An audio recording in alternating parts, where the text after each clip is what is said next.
Hello and good morning to all you listeners out there. We are the Constitutioners. I'm Fabian Hernandez, and I'm here with Mauricio Gonzalez, Timothy Shino, and Aget Baya. Hello. Hello. Hello. Can I get a round of applause for them?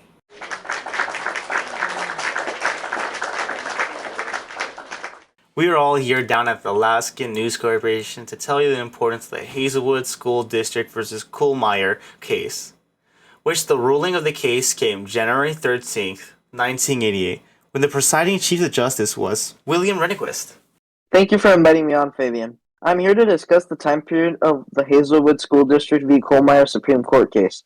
The case took place between October 13, 1987 and January 13, 1988, taking exactly 92 days for the ruling. The world at the time was very tense as events like the Iran and Iraq War and also conflicts with the USSR and its Berlin Wall remained prevalent. During the same time period of 1987, many problems with the educational systems in the United States were being addressed by the current president, Ronald Reagan. Most reforms addressed the amounts of money being invested into educational institutes as well as educational regulations, which could be related to the court case at hand. However, even during this time period, the Hazelwood School District v. Kohlmeyer Supreme Court case was overlooked due to major events like the Cold War and the Iran and Iraqi War. The true value of the court case is undeniable, as it was the first major case to address students' rights and censorship laws at the time. Now for some further analysis on the court case.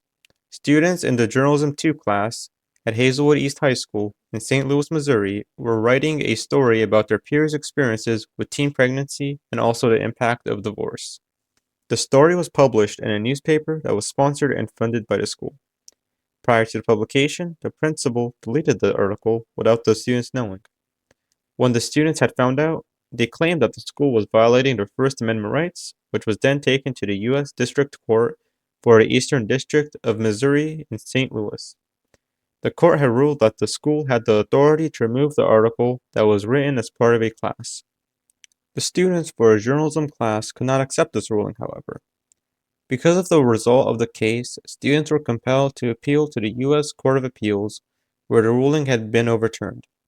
The school had then taken the matter to the Supreme Court, where the appeal was reversed. The critical issue before the court was that the students believed their freedom of speech was violated after the principal of Hazelwood East High School had removed articles from a pending issue of The Spectrum, which was the students' newspaper. They believed that the school's censorship of the story violated their rights as student journalists that the First Amendment protects. How the court ruled was really close, with it being 5-3. 5 people voting for it not breaking the First Amendment, and 3 voting for it did break the First Amendment. The 5 for no were Rehnquist, White, Stevens, O'Connor, and Scalia, and the 3 that voted yes that it was breaching the First Amendment were Brennan, Marshall, and Blackmun. The main reason why they were split on this ruling were some thought when deciding it didn't break the First Amendment was because it was inappropriate due to the mentioning of some sexual references and how bad they were talking towards their parent and how the parents couldn't really respond back to this hatred of talk.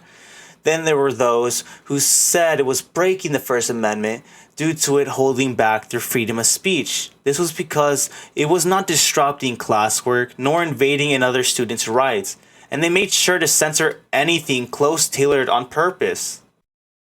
Adding on to what was previously stated by the others, it is safe to say that the Hazelwood School District versus Kohlmeyer case was a pivotal case in the history of the United States and its Supreme Court.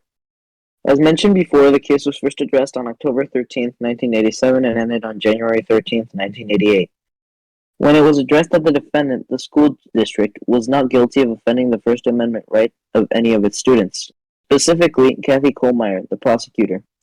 The Hazelwood School District versus Kohlmeyer case perfectly exemplifies federalism and/or checks and balances, as the local power, in this case the district, is checked in the Supreme Court for the possibility that it infringed on the First Amendment rights of any of its students, via the censorship of not only speech but also press.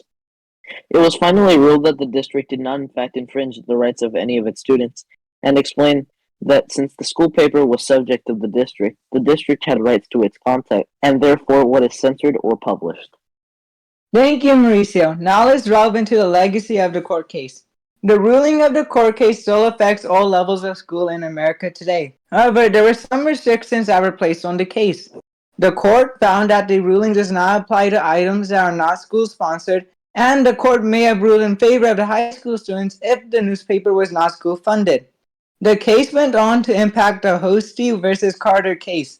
This case revolves around free speech for college journalism, in which the college's school newspaper, The Innovator, was censored. Though not expressly stated, Judge White hinted that the ruling of the Hazelwood case only applied to secondary schools. This was the assumption for most lower courts until the case hit the Seventh Circuit Court of Appeals. With the foundation from the Hazelwood case, the judges ruled that the First Amendment is not violated when censorship occurs on school-funded papers in elementary schools and colleges. Nevertheless, the ruling of the case is still debated on whether or not it pertains to higher institutions such as universities where students are adults, not children.